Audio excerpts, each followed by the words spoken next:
Hello friends, આજે આપણી મનપસંદ રસોઈમાં તમારું સ્વાગત છે. આજે આપણે મગદાળનો હલવો બનાવીશું. તો ચાલો આપણે બનાવવાનું ચાલુ કરીએ. અને જો તમે નવા હો તો મારી ચેનલને સબસ્ક્રાઈબ કરવાનું ભૂલશો નહીં.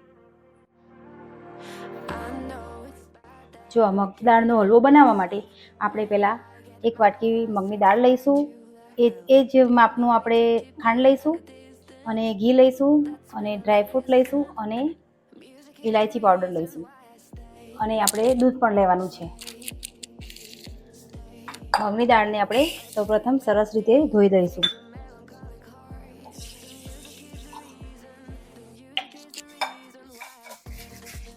જો સરસ ધોઈ લીધી છે આપણે અને પછી આપણે એને કોરી કરી લઈશું.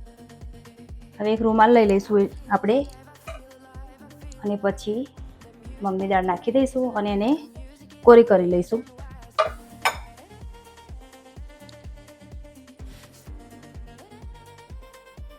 બરાબર સરસ કોરી કરી લેવાની છે. આપણી દાળ કોરી થઈ ગઈ છે. હવે આપણે એક કઢાઈ પેન લઈશું. હવે આપણે કઢાઈમાં આ દાળ છે એ નાખી દઈશું અને સરસ આપણે એને શેકાવા દઈશું. જ્યાં સુધી આપણે એને બરાબર ગુલાબી કલર જેવી થાય નહીં ત્યાં સુધી આપણે એને શેકી લઈશું. જો આપણો મગદાળ સરસ શેકાઈ ગઈ છે. હવે આપણે એને ગેસ બંધ કરીને ઉતારી લઈશું નીચે. જો હવે આપણે એને ઠંડી થવા દઈશું. ઠંડી થઈ જાય એટલે આપણે મિક્સરમાં એને વાટી લઈશું. જો આપણી દાળ ઠંડી થઈ ગઈ છે. હવે એક મિક્સરનો જગ લઈ લઈશું અને એને આપણે સરસ તળી લઈશું. જો આપણો મગની દાળ વટાઈ ગઈ છે તો હવે આપણે હલવો બનાવી લઈશું. આપણે 1 ચમચી જેટલું ઘી લઈશું કઢાઈમાં અને આપણા જે આ ડ્રાયફ્રૂટ છે એ રોસ્ટ કરી લઈશું. આપણા ડ્રાયફ્રૂટ શેકાઈ ગયા છે. હવે એને આપણે બહાર કાઢી લઈશું. હવે આપણે ઘી લઈ લઈશું અને આપણે જે દાળ વાટી હતી એ દાળ અંદર નાખી દઈશું અને હવે આપણે ધીમા તાપે એને હલાવતા રહીશું અને સરસ રીતે શેકી લઈશું. આપણે જ્યાં સુધી આપણો લોટ હળવો ના થઈ જાય અને સરસ મજાની આપણને સુગંધી ના આવે ત્યાં સુધી આપણે એને શેકી લઈશું. જો આપણો આ લોટ શેકાય છે ત્યાં સુધી આપણે એક તપેલીમાં પાણી લઈશું, અડધો ગ્લાસ જેટલું, અને 1 કપ જેટલું દૂધ લઈશું. એને બાજુમાં આપણે ગરમ કરવા મૂકી દઈશું. હવે આપણે એમાં 2 ચમચી જેટલો ચણાનો લોટ નાખીશું અને એને પણ સરસ શેકી લઈશું. ચણાનો લોટ નાખવાથી આપણા જે હલવાનું ટેસ્ટ સરસ વધી જાય છે અને ખૂબ સારું લાગે છે. જો 5 મિનિટ થઈ ગઈ છે અને આપણો લોટ પણ ઘણો હળવો થઈ ગયો છે. હવે આપણે થોડું થોડું કરીને ઘી નાખવાનું છે. એક સાથે નથી નાખવાનું. પાછું 1 ચમચી જેટલું ઘી નાખી દઈશું અને પાછું આપણે એને હલાવતા જઈશું અને સરસ મજાની સુગંધી આવે અને થોડુંક કલર ચેન્જ થાય ત્યાં સુધી આપણે એને હલાવતા રહીશું અને શેકતા રહીશું.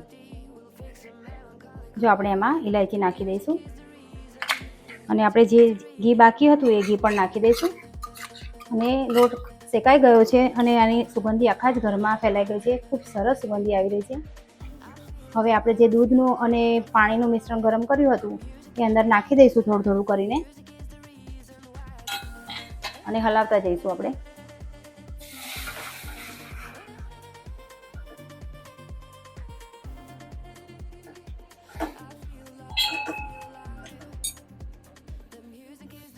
અને આપણે જે આ ખાંડ છે એ પણ નાખી દઈશું અને બરાબર હલાવી દઈશું.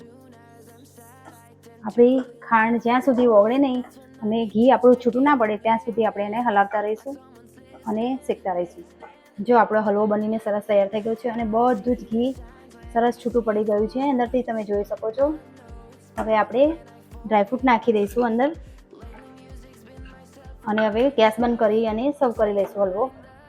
ગરમ ગરમ હલવો ખાવાની ખૂબ મજા પડી જાય છે.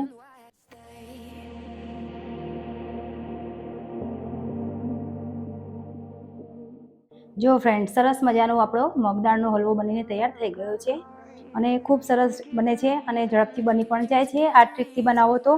અને તમે પણ આ ઘરે બનાવો અને મને કોમેન્ટમાં જણાવો કે કેવો બને છે અને મારી ચેનલને લાઇક, શેર અને સબસ્ક્રાઈબ કરવાનું ભૂલશો નહીં.